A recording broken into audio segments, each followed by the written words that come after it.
Hello, friends, and welcome to Caravan to Midnight, the Wednesday night edition.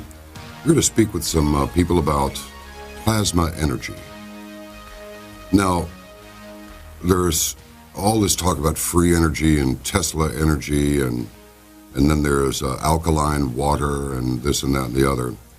The people we're going to speak with are Paul and Lynn Schmaltz. No cracks. And apparently they have embraced Maren Keshe's theories on, the universal availability of energy. So we'll just see how that goes. We had, that name is awfully familiar. Keshe. Keshe. Oh well, we'll get into it. Now, that's coming up here in a little bit. But first, the news. And speaking of news, you've heard me say this before. You probably said it yourself. It seems to me like all of these newscasters at the various channels that all come on at 6 o'clock and 10 o'clock, or whenever they come on, the national news and the local news, right? They're prescribed times. Where the national news, and of late, like the last few years, they all seem to be covering the same stories on the same day. And as they're reading, because obviously they haven't memorized the whole script, they're reading from a teleprompter. The words are the same. 90% of what they are saying is exactly what was said on the other channels. Why is that? Well, now some people would say not only do today's journalists need a little chlorine in their gene pool, but they might benefit from some artificial intelligence since they don't seem to have much organic intelligence.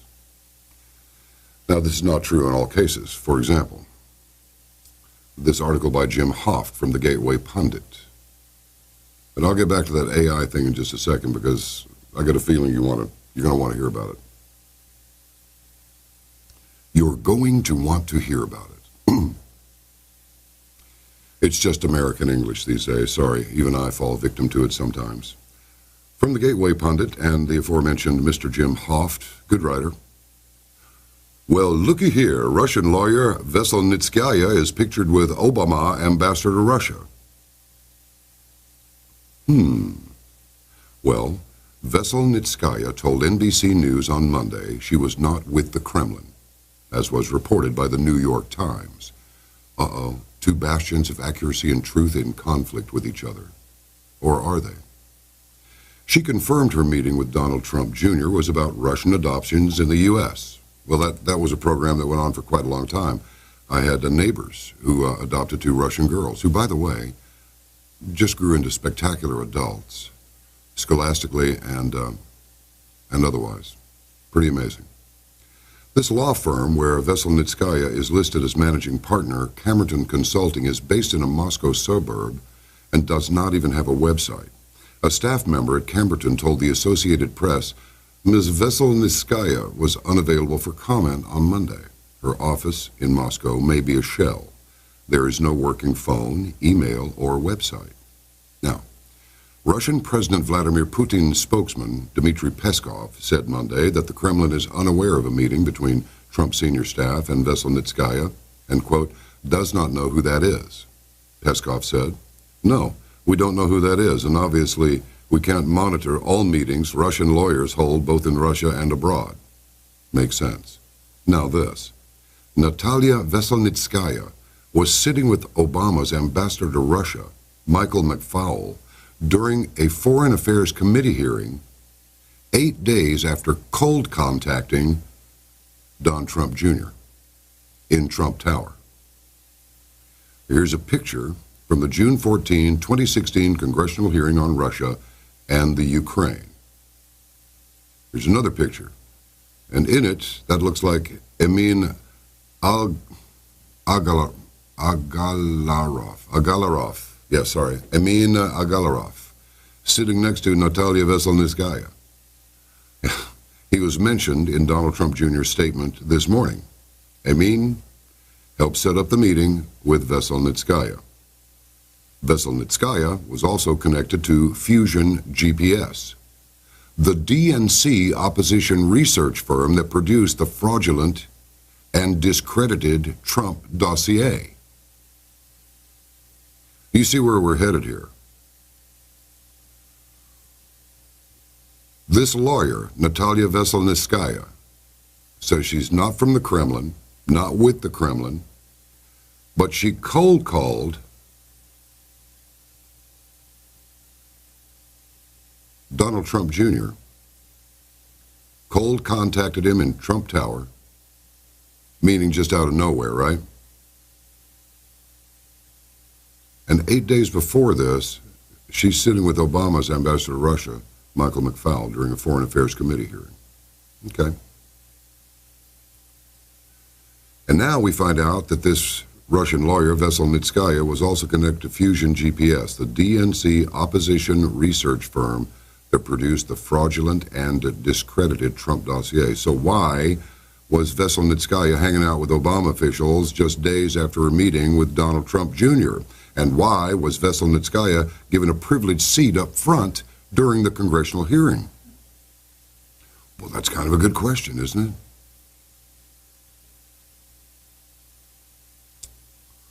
Now, more on that later, I am sure. Interesting stuff going on. But back to this artificial intelligence thing. This is from Medium, medium.com. Medium. Francesco Marconi wrote this, strategy manager for the Associated Press and fellow at Columbia Journalism School. The article is entitled, What Artificial Intelligence Can Do for Journalists and Newsrooms. Artificial intelligence can help journalists automatically adapt stories to the personalities, moods, and locations of their readers. The news and information ecosystem is in the midst of change. Again, it writes, mobile-first consumption is on the rise. Smart homes are becoming mainstream, and connected cars will soon take over the roads of major cities around the world. Smart devices will require smart content. It's only a matter of time before artificial intelligence becomes the backbone of the media industry of the future. Yes, it's a change in how we interact with news. Today, most people find information via search or social. And while these two channels are radically different in functionality, they have one thing in common. Any given article surfaced through these platforms is exactly the same for everyone in the world. For example, the New York Times article, Health Officials Split Over Advice on Pregnancy in Zika Areas, reads the same to me, a 20-something-year-old male living in New York, and for an expecting mother in her mid-30s residing in Rio de Janeiro. Content today is one size fits all, and why wouldn't it be? A journalist writes a story hoping to reach as many people as possible. Search and social help tailor information choices to individuals to a degree, but Google, Facebook, and Twitter know that artificial intelligence will fundamentally change the equation. That's why, since 2013, these companies have been investing substantial resources into the space and acquiring startups. In Facebook Messenger, for example, several news organizations such as CNN and the Wall Street Journal are already using bots and some level of automation to deliver news through the platform. Artificial intelligence understands the environment it operates in and performs certain actions as a result of it. AI seeks to learn what its users want and how they want it. In the specific case of news media, articles can be processed through algorithms, which are formulas that you can observe things that change over time. Algorithms that analyze readers' locations, social media posts, and other publicly available data. They can then be served content tailored to their personality, mood, and social economic status, among other things.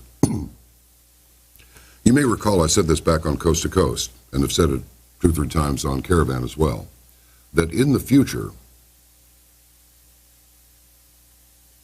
Bob down the road there is not going to be getting the same news as Sam up the street there, let alone what Daisy May is getting across town, or what Charlie and Billy Bob are getting 20 miles south. This is potentially the decentralization that every science fiction writer of note, from Asimov to Heinlein to Philip K. Dick, pick one, certainly Bradbury. This is the decentralization that they tried to warn us about, but I'm not sure even they took it this far. AI allows journalists and media companies to create infinite versions of an article, resulting in increasingly relevant information that speaks directly to individuals, ultimately forming a more engaged audience. Now, I'm a little wary of such a bold statement. It seems to me that the single message that could be interpreted exactly the same way by, let's say, people with an IQ of 80 or above would be what you would want to do, not tailor the message to the genius as well as the sub-genius, and maybe even the sub-moron who happens to be, I don't know, off his or her medication and potentially armed. That's an extreme, of course, but you get my drift. Crystal is a program that adapts emails you write to the personality of recipients. For example, if you're sending a note to a more laid-back person, the software suggests a change in tone from a formal introduction, such as Dear John, to a more colloquial hi or hey. Crystal uses previous emails to that recipient as well as their social media posts to recommend certain language, tone, and sentiment. It's easy to see how this approach can be adapted for a newsroom. In fact, it can build off of pioneering efforts already underway, such as automatic earnings reports by the Associated Press. Artificial intelligence can even localize stories. If you live in California, you might not read a story entitled Texas Residents Poisoned by Toxic Waste Plant for Years. But if the story included an automated note highlighting a similar past incident in your city, you would probably be more inclined to look at it. Beyond tailoring content to users, AI can help journalists do more investigative work by analyzing massive sets of data and pointing to relationships not easily visible to even the most experienced reporter. While this technology can improve efficiencies in newsrooms, it should work in tandem with journalists, not replace them. Going forward, the challenge will be to make sure we continue to adhere to our standards and ethics. And what ethics would you be talking about, Francesco? You mean the ethics displayed by CNN, MSNBC, the New York Times, the Washington Post? What will the future of news look like when it becomes powered by AI? We'll soon find out. And you know, that's just from medium.com. But there's also information regarding this very thing from the Free Thought Project, Stillness in the Storm, CNET, The Guardian.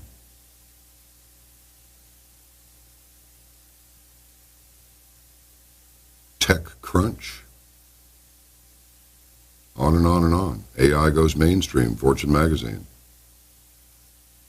This is pretty weird. It really is. Let's see now. The big data billionaire waging war on mainstream media. So where are we going here? You know, some of these writers, again, I say, could use a little artificial intelligence because they think you've got all the time in the world to go through their elaborate exposition instead of just cutting to what the hell they're writing the article about. But in any case, watch out for this because this is not good. My opinion of this is not good. Not at all. That was from Medium.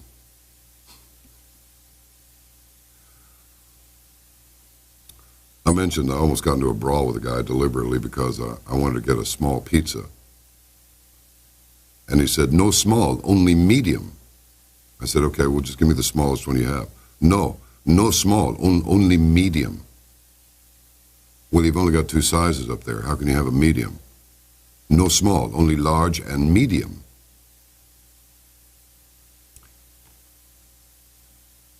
Unless you have three sizes, you can't have a medium. No small, only medium. Medium, as an adjective, is about halfway between two extremes of size or another quality. This guy didn't get it, so anyway, I enjoyed, tormenting him for a minute. Just give me the smallest one you have. No small, only medium. Stupid. On a spectacular level. Did you know there's a 75,000-mile wide hole in the sun? NASA Solar Dynamics Observatory first detected the huge spot last week. Supposedly you can see it from the surface of the Earth here. It appears to have lingered through to this week. Sunspots are darker, cooler areas on the surface of the sun caused by interactions with the sun's magnetic field. They tend to appear in regions of intense magnetic activity. When that energy is released, solar flares and huge storms erupt from the sunspots. In a statement, NASA said a new sunspot group is rotated into view and seems to be growing rather quickly. It is the first sunspot to appear after the sun was spotless for 2 days, and it is the only sunspot group on the sun at this moment. The problem is, it could be the source for some solar flares, but it's too early to predict just what it will do. So forecasters from the National Oceanic and Atmospheric Administration, otherwise known as NOAA, say there is a 25% chance of M-class flares today because the sunspot is directly facing our planet. While the sunspot could be a threat to Earth, it also provides a chance for keen photographers to capture rare images of the sun. But the biggest problem is it could blow up, burn up, and otherwise disable satellites and other valuable tech. Remember the thing that happened in the 1800s? There was a big old solar flare. And what happened next? Well, telegraph lines caught fire, phone poles along with them. Unbelievable. Let's see. Oh dear, Democrats intentionally used disinformation from Russia to attack Trump and his campaign aides. Well, we know that. This goes back to that Russian-fed dossier written by former British intelligence agent Christopher Steele, containing a series of unverified criminal charges against Mr. Trump's campaign aides. They really want to get rid of him. They really do. They really do. Maybe you'd be interested in this. This is from The Local. For the first time, Facebook opened up its Berlin Center for deleting hateful or violent content, providing journalists with a glimpse into the workers' everyday dealings with decapitation videos, racist propaganda, and child pornography. This is the first time journalists were allowed to speak with 3 workers at Facebook's deletion center, though they were not allowed to give their names so as to protect their identities. In total, 650 people work in this multifaceted operation to examine and delete posts which could be considered illegal or against Facebook's own rules. They alert Facebook when they believe that someone could harm themselves or others. Well, they're certainly not on the job in this country. There's been a lot of crime, rapes, all kinds of stuff streamed live over Facebook. It's funny, they can find an anti-liberal message and block that and disable the Facebook user's account for a while in about, 15 minutes. But they'll let a gang rape go on for a couple of hours. Absolutely ridiculous. But anyway, this is the world we're in now. And it may be necessary at some point to just, we keep hearing about the breakaway civilization. I mean, how much of this meddling from companies run by megalomaniacs do we really believe we can afford? It seems to me that after a while, you need to simply disengage. The first beheading video made me weep. That's a day in the life of a Facebook moderator in Berlin. So, Facebook is facing increased pressure from the German government to crack down on hate speech. And who would that hate speech be directed at? That would be the Muslims that go around doing what they do. In Germany, well, it's the same as what they do in the Middle East. Holocaust denial, incitement of hatred, as well as racist and anti-Semitic speech are all illegal under German law. But opponents of the so-called hate speech law have cautioned that the fines could stifle free speech, with social networks opting to delete rather than thoroughly vet content out of fear of being punished. Facebook itself condemned the law before its passage for allowing the state to pass on its own failures and responsibilities to private companies. Well, I think Facebook in this case has a point. In recent months, German media have published critical reports of the working conditions within Facebook's Berlin Moderation Center, which is run by global services company Arvato and contracted out by Facebook. Former employers claimed that they felt psychologically strained by the work and were not cared for by their employer, which is a division of the Bertelsmann Media Company. You know Bertelsmann. So inside the building, stickers are posted around workspaces and with contact information for psychological support, which our Arvato manager Karsten Koenig said was not always the case. He admitted that perhaps they should have made these offers more prominent from the beginning. The employees themselves, under the watch of both Arvato and Facebook spokespeople, expressed being hurt by the reports of poor treatment. "I was really upset about it," said one of them, noting it had cast a cloud over the team's work. "We save lives. We try to help people." Her coworker chimed in with agreement. "We feel good about what we do. When I can save someone from seeing something through my work, then I find that really good." She added that if she had kids, she would not want them to stumble upon certain content. An employee who was shocked by the beheading video said she was already shown the post during the orientation phase. Then she was given high-priority content that needed quick action, such as posts about self-harm or suicide. I mean, seriously, this started off as a way to connect with your friends. And now it's turned into this monstrous thing, you know. Oh, boy. WikiLeaks founder Julian Assange says, "I told Donald Trump Jr. to release the emails." Yeah, Julian Assange, there he is on Twitter, contacted Trump Jr. this morning on why he should publish his emails, i.e. with us. 2 hours later, does it himself.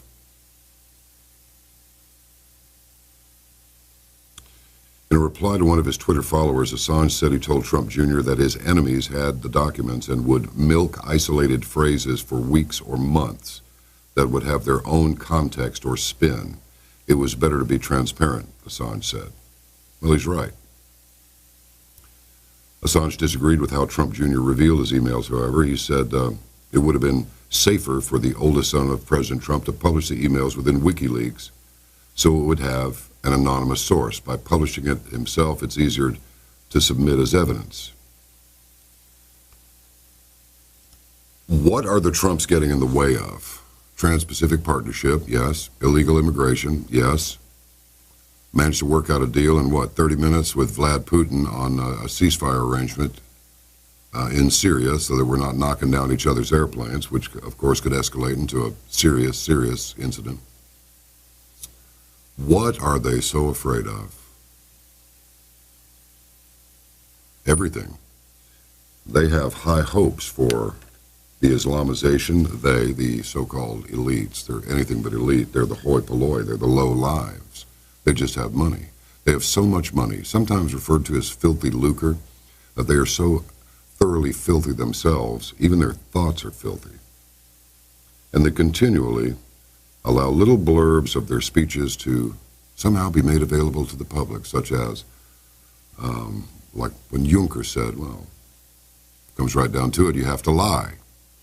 We want to pull a stunt, we pull it. We just let it lie there. Nobody says anything about it. We wait until there's nothing they can do about it. This is how these mugs play. It's not fair. Where are all the cries for fairness? I guess the same place the National Organization of Women is whenever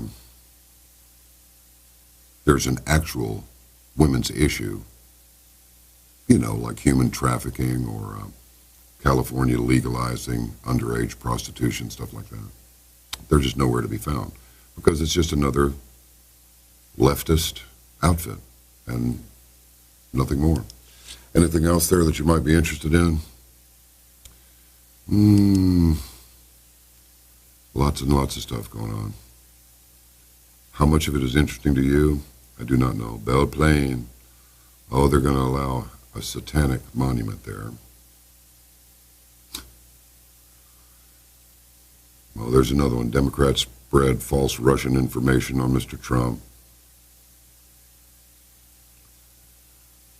You want to hear the one about death of the middle class of the suburbs? You know, the middle class of the suburbs have absorbed half of America's poverty. What can we do about it? Up our productivity. And lastly, because of the effect, in my opinion, because of the effect that alternative news and information sources, because of the reach and because of the interest, but more to the point, because of the abandonment of the mainstream audience, the abandonment of the mainstream media, from the New York Post, death panels to break pink slip news to dozens of New York Times copy editors. Media Inc., as an INK, tells the New York Times, is going to drop about 60 out of about 100 people. Nope. News Guild of New York puts that number at around 110. Well, why would they be doing that? Because their bottom line is being affected. Why is that? Because fewer and fewer people trust them. That's why CNN's numbers are in the tank. I got to tell you, this is a real opportunity.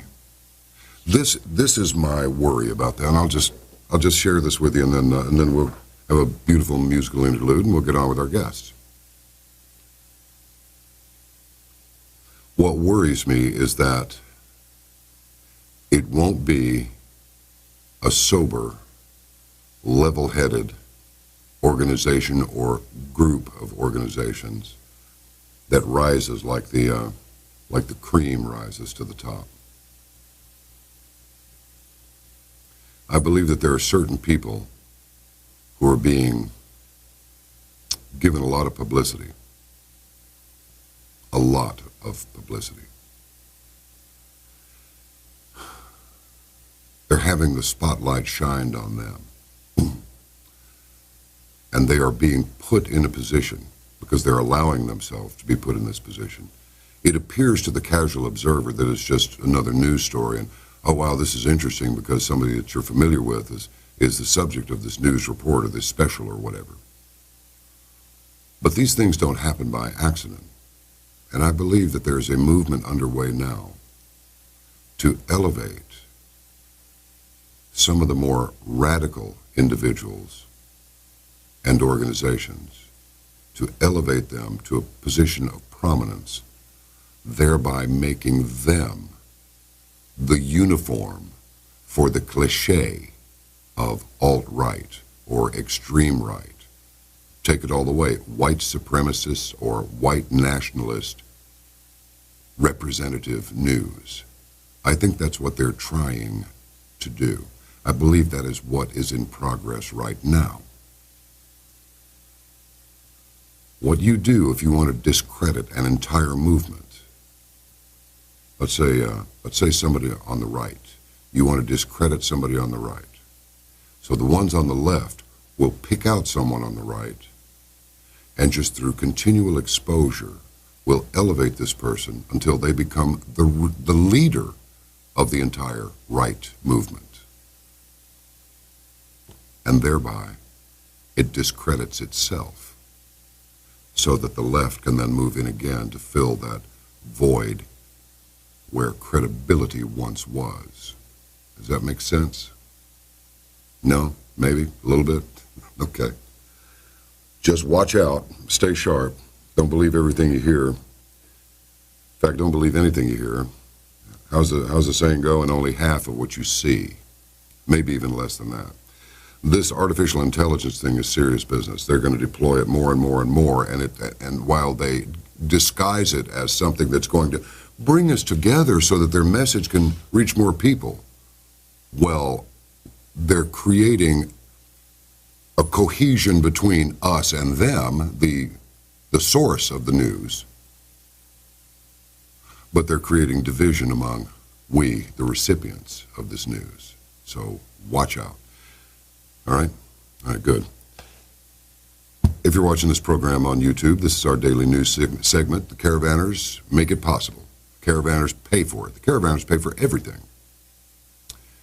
And we watch what we're doing on this end of the camera because we want to provide a real service to them. Sometimes we'll bring somebody on and people will be absolutely amazed. Other times we'll bring somebody on and people will be just a gape, a gog, a gap, and aghast, or any other words I can make up. Can't believe it. But I think everyone understands that just because I interview someone, have them come on the program and talk to them, that doesn't mean that I buy everything that they're selling, so to speak. And sometimes we'll go over that line. It's like, all right, that's it. We're going to call it a miss. See ya. Thank you. Bye-bye. And it has come to that. If it's just too stupid, we're not going to do it. I'm not going to waste anybody's time with it. But look, if you like the news segments, if you enjoy them, you can, a lot of people just do $10 a month. Other people will wind up paying $60 for 770, how many? A lot. Over 770 episodes already in archive right now. And contained within those archives, you go, wow, why would I want to go back through those archives? Because there are golden nuggets of intel. For example, when's the last time that you heard that General Michael Flynn was in a hearing regarding the Benghazi incident for 4.5 hours, where he revealed that to us in a conversation on this program, and it's back in archive. So we put it on YouTube because we want everyone to be exposed to the information. And the Caravanners are all right with it. They've said so. They email, they send regular letters, and they just say, just do what you got to do. Get the word out. We're here. We'll support you. So why don't you join them? And by joining them, you join us. You join a family. We just want the truth. Not the truth that we find acceptable, or the truth that feels good, or the truth that doesn't hurt our feelings. We want the truth because at Caravan to Midnight, meaning the crew and the Caravanners who support us, we understand that the only way you'll ever know what you're really dealing with is if you have the truth, the whole truth, and nothing but the truth. The devil has way better fashion sense, don't you think? But the devil's bad news, if you get my meaning here. Everything that is intended to harm you is disguised as something good, something fashionable, something stylish, something that you want to be a part of. And when you do become a part of it, it turns on you. And you only find out what you're dealing with when you pass that point of no return.